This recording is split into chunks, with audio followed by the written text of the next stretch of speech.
Hello friends, welcome back to Perfect Online Academy. Today we will explore a charming and important part of Goa's culture, that is bakers. दोस्तों आज हम सीखेंगे bakers from Goa. Bakers from Goa आपके 10th class का एक बहुत important chapter है जो द ग्लिम्सेस ऑफ इंडिया से लिया गया है। ग्लिम्सेस ऑफ इंडिया के अंदर 3 चैप्टर है, यानी कि 3 टॉपिक है, एक bakers from Goa, the tea from Assam और कूर्ग। तो हम सेक्शन वाइज इसको समझेंगे और पढ़ने की कोशिश करेंगे। और जो आपका टॉपिक है द ग्लिम्सेस ऑफ इंडिया, उसका आज हम पहला चैप्टर यानी कि पहला टॉपिक देखते हैं, द बेकर्स फ्रॉम गोवा। दोस्तों जो आपका टॉपिक है द ग्लिम्सेस ऑफ इंडिया, ये इंडियननेस की बात करता है। इंडियननेस यानी कि भारतीयता की। जिस भी टॉपिक के अंदर इंडियननेस यानी कि भारतीयता दिखाई देती है वो हमारे बोर्ड एग्जाम के लिए बहुत ही इंपॉर्टेंट हो जाता है। तो हम एक सीरीज बनाने जा रहे हैं द ग्लिम्सेस ऑफ इंडिया की, जिसमें पार्ट 1, पार्ट 2 और पार्ट 3 है, जिसका मैं आज पार्ट 1 लेके आया हूं, the bakers from Goa. So friends, आज पार्ट 1 में द बेकर्स फ्रॉम गोवा का एनालिसिस करेंगे और उसका एक्सप्लेनेशन देखेंगे। So let's get started. So friends, in this chapter we will learn about the significance of bakers in Goan society, their traditional arts and their role play in Goan society and their community. So first of all, let's understand who are bakers. Bakers कौन लोग होते हैं? Bakers वही लोग होते हैं जो हमारे लिए अपनी बेकरी में मीठे मीठे रस्क, बिस्किट्स, केक्स वगैरह बनाते हैं। ये ट्रेडिशन हमको गोवा से ही मिला है, इसलिए ये हमारे लिए बहुत इंपॉर्टेंट है कि हम बेकर्स फ्रॉम गोवा के चैप्टर को एनालाइज करें। और क्योंकि ये हमारे लिए बहुत इंपॉर्टेंट है, इसमें इंडियननेस की बात आई है, तो फ्रेंड्स आइए समझते हैं बेकर्स फ्रॉम गोवा क्या है। So bakers of Goa is also known as poder. Goa के बेकर्स को पॉडर भी कहा जाता है, तो उस वक्त उनको पॉडर कहते हैं। और यही जो बेकर्स यानी कि पॉडर हुआ करते हैं, ये गोवन लाइफ के ट्रेडिशन और उसकी संस्कृति का एक बहुत ही अहम हिस्सा रहे हैं। और जब पोर्चुगीज इंडिया में 500 इयर्स पहले आए थे, तो ये ट्रेडिशंस, बेकरी का ट्रेडिशन वो अपने साथ में लेके आए थे।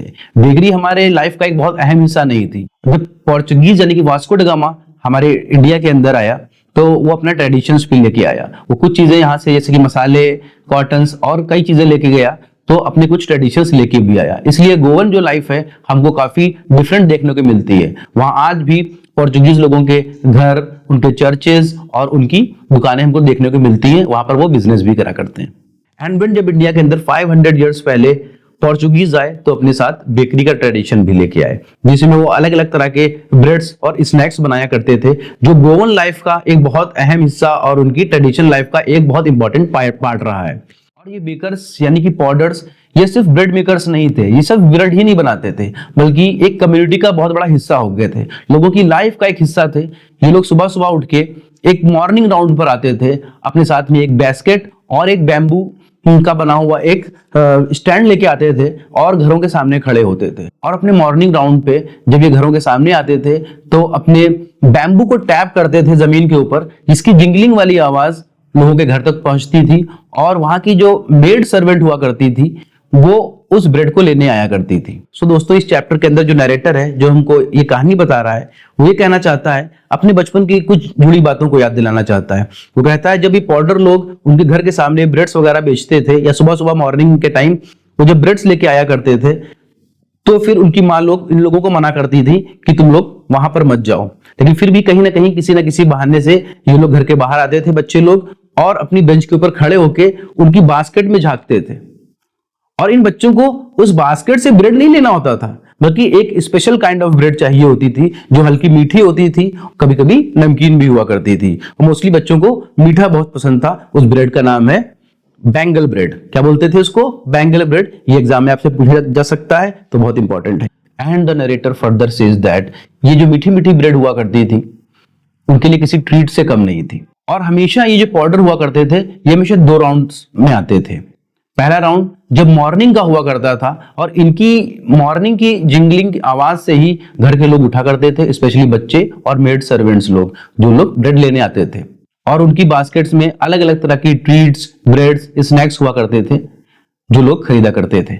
और उनका दूसरा राउंड तब होता था जब वो लोग वापस अपनी ब्रेड की बास्केट पूरी खाली करके वापस लौटते थे। तब भी लोगों को आवाज सुनाई पड़ती थी, और ये लोग जान जाते थे कि अब इन लोगों का सेकंड राउंड है, यानी कि ये लोग वापस आ रहे हैं। और जो बेकर्स लोगों की प्रेजेंस हुआ करती थी, ये सिर्फ ब्रेड के बारे में ही नहीं थी, बल्कि होल कम्युनिटी के बारे में थी। और बेकर्स लोगों का पहला ये काम हुआ करता था, घर की जो लेडी ऑफ द हाउस हुआ करती थी, उनको गुड मॉर्निंग वो बोलते थे, और बच्चे भी उनसे ग्रीट किया करते थे।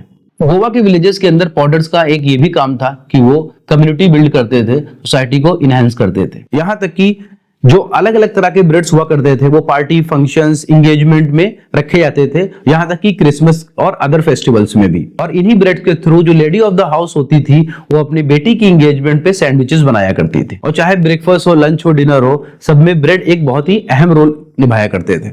And do you know the breads were a symbol of hospitality in Goan life. Goan life में ब्रेड्स खातिरदारी, मेहमान नवाजी का एक हिस्सा हुआ करते थे। But unfortunately the traditional bakeries of Goa are slowly disappearing. लेकिन धीरे धीरे ये गोवा की ट्रेडिशनल बेकरीज ये गायब हो रही हैं, क्योंकि नई मॉडर्न बेकरी आ चुकी हैं और लोग पैक्ड फूड्स की तरफ ज्यादा ध्यान दे रहे हैं और ट्रेडिशनल बेकरीज धीरे धीरे क्लोज हो रही हैं, बंद हो रही हैं। कुछ लोग अपने खानदानी इस काम को आगे बढ़ा रहे थे, लेकिन उनको भी अपनी ये बेकरीज बंद करनी पड़ रही हैं। और ये जो बेकरी का ट्रेडिशनल काम था, जो एक जनरेशन से दूसरी जनरेशन, दूसरी जनरेशन से तीसरी जनरेशन तक पहुंचाया गया, ये भी धीरे धीरे बंद होता हुआ दिखाई दे रहा है। Young generations are not showing their interest in their traditional business. Young generation जो है वो अपने ट्रेडिशनल वर्क में, अपने पारंपरिक काम के अंदर इंटरेस्ट नहीं दिखा रही है। उनका इंटरेस्ट इस चीज में अब नहीं रह गया है, वो मॉडर्न लाइफ की तरफ जा चुके हैं। लेकिन इन चैलेंजेस के बाद भी कुछ बेकरीज ऐसी हैं जो अपने इस ट्रेडिशन को बरकरार रखे हुए हैं। और जो लोग अपने इस ट्रेडिशनल बिजनेस को आगे बढ़ा रहे हैं, यानी कि उस बेकरी के काम को जिंदा रखे हुए हैं, वो गोवा के ट्रेडिशन को भी जिंदा रखे हुए हैं। तो दोस्तों, यहाँ पर जो नरेटर है वो हमसे बस यही कहना चाहता है कि उस वक्त जो बेकर्स हुआ करते थे, उन्होंने किस तरीके से उनके गोवा के कल्चर को, उनकी लाइफ को, उनकी मॉर्निंग्स को और उनकी शामों को, उनके त्योहारों को, उनके फेस्टिवल्स को और उनकी जितनी भी ट्रेडिशंस हैं, उनकी जितनी भी संस्कृतियां हैं, उसको कैसे जिंदा रखा था और कैसे अभी भी वो ट्रेडिशन जिंदा है जो हमको गोवा में दिखाई देता है। तो दोस्तों, इस चैप्टर से कुछ क्वेश्चंस बनते हैं जो बहुत इंपॉर्टेंट है। मैं कोशिश करूंगा वीडियो के एंड में आपको क्वेश्चंस देने का, लेकिन हम कुछ ओरली उसको समझते हैं।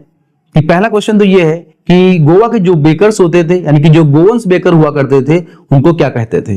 तो पहला नाम तो है, उनको पॉडर्स बोलते थे। तो गोवास बेकर्स वर कॉल्ड पॉडर्स। ये क्वेश्चन इंपॉर्टेंट है दोस्तों, मेक इट अ पॉइंट।